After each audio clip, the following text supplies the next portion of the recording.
एक अंधेरी और तूफानी रात को एक तार आया। पुराने खड़खड़ाते घर की खिड़कियों से बारिश टकरा रही थी। अंदर युवा कैप्टन थॉमस स्मिथ ने धड़कते दिल से संदेश पढ़ा। जरूरी आपकी उपस्थिति आवश्यक, आपके आगमन की प्रतीक्षा है। द लेडी लक, अकेले आओ। उसी रात उसने अपना बैग पैक किया। एक पुराना चमड़े का थैला जिसमें एक कंपास, एक नक्शा और एक पिस्तौल थी। उसने एक छोटी नाव किराए पर ली और उफानते तूफान में समुद्र में उतर गया, बंदरगाह की सुरक्षा को पीछे छोड़ते हुए। जैसे ही सुबह हुई, कैप्टन स्मिथ ने आखिरकार उसे देखा। एक राजसी जहाज उसके पाल चमकते आकाश के विपरीत काले बादलों की तरह लहरा रहे थे। कैप्टन स्मिथ ने अपनी नाव को विशाल जहाज के साथ चलाया, जिसका काला पतवार उसके ऊपर मंडरा रहा था। वह रस्सी की सीढ़ी पर चढ़ गया। उसके हाथ कच्चे और ठंडे थे और आखिरकार द लेडी लक के डेक पर कदम रखा। पहली चीज जिसने उसे चौंका दिया वह थी सन्नाटा। उसका स्वागत करने के लिए कोई दल नहीं था, केवल जहाज की चीख और हवा का विलापपूर्ण रोना था। डेक खाली था।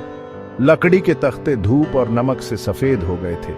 ऐसा लग रहा था जैसे जहाज खुद अपनी सांस रोक रहा हो, किसी चीज का इंतजार कर रहा हो। कैप्टन स्मिथ की रीढ़ की हड्डी में एक कंपकंपी दौड़ गई, क्योंकि उसने एक अस्थायी कदम आगे बढ़ाया। उसके जूते अलौकिक सन्नाटे में गूंज रहे थे। द लेडी लक एक स्कूनर थी जो कभी एक सुंदरता थी, अब जीर्ण शीर्ण हो चुकी है। उसका रंग पुरानी त्वचा की तरह छील रहा है। जैसे ही कैप्टन स्मिथ ने जहाज में गहराई से प्रवेश किया, वह मुख्य मस्तूल की छाया में छिपे हुए लोगों के एक समूह पर ठोकर मार गया। 3 आदमी और एक महिला। उनके चेहरे डर और अनिश्चितता से भरे हुए, आशा और संदेह के मिश्रण से उसे देख रहे थे। उन्होंने अपना परिचय द लेडी लक के शेष दल के रूप में दिया, जो एक अजीब और भयानक अभिशाप से बंधे थे। वहां ओल्ड मैन जैक था, पहला साथी। नींद की कमी से उसकी आंखें खून से लथपथ थीं।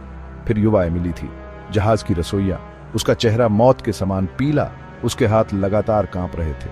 2 हट्टे कट्टे नाविक टॉम और जैक पहरा दे रहे थे। उनके चेहरे गंभीर थे, उनकी आंखें घबराहट से डेक के चारों ओर घूम रही थीं। वे एक मोटली क्रू थे जो डर और एक हताश आशा से एकजुट थे कि कैप्टन स्मिथ उनका एकमात्र उद्धार हो सकता है। उन्होंने उसे एक खजाने के बारे में बताया, सोने और जवाहरात में एक राजा की फिरौती जो कहीं जहाज पर छिपी हुई थी। लेकिन खजाना, उन्होंने दावा किया, शापित था।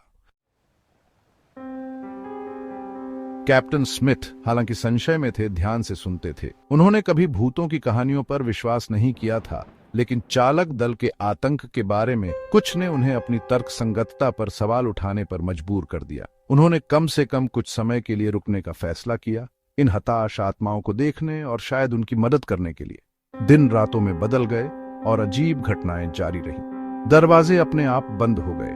रात के सन्नाटे में बेजुबान आवाजों ने उसका नाम पुकारा और परछाई उसकी दृष्टि के किनारे पर नाचती रही। एक रात जब वह तारों से जड़े आकाश को देखते हुए डेक पर खड़ा था, तो उसने अपने कंधे पर एक ठंडा चिपचिपा हाथ महसूस किया। वह घूम गया। उसका दिल उसके गले में था, लेकिन वहां कोई नहीं था। जैसे जैसे तनाव बढ़ता गया, चालक दल उत्तरोत्तर उत्तेजित होता गया। ओल्ड मैन जैक ने कसम खाई थी कि उसने उस कप्तान का भूत देखा जिसने जहाज पर श्राप लाया था। जिज्ञासा और पीड़ित आत्माओं की मदद करने की इच्छा के संयोजन से प्रेरित होकर कैप्टन स्मिथ ने खजाना खोजने का फैसला किया। उसने तर्क दिया कि शायद इसे ढूंढकर वे उस अभिशाप को तोड़ सकते हैं जिसने दी लेडी लक को अपनी चपेट में ले रखा था। कप्तान के क्वार्टर में मिले एक फटे हुए जर्नल के सुरागों का पालन करते हुए उसने जहाज के आंतों में गहराई में छिपे हुए खजाने की खोज की। खजाना वह सब कुछ था जिसका उन्होंने वर्णन किया था। सोने के सिक्कों, चमचमाते रत्नों और कीमती कलाकृतियों से भरी हुई छाती। लेकिन जैसे ही कैप्टन स्मिथ ने धन को देखा, एक भयावह एहसास उस पर छा गया। श्राप खजाने पर नहीं था, बल्कि उस लालच पर था जो इसे प्रेरित करता था। उसने चालक दल को देखा। उनकी आंखें लालच से चमक रही थीं। उनके चेहरे लालच से बदल गए थे।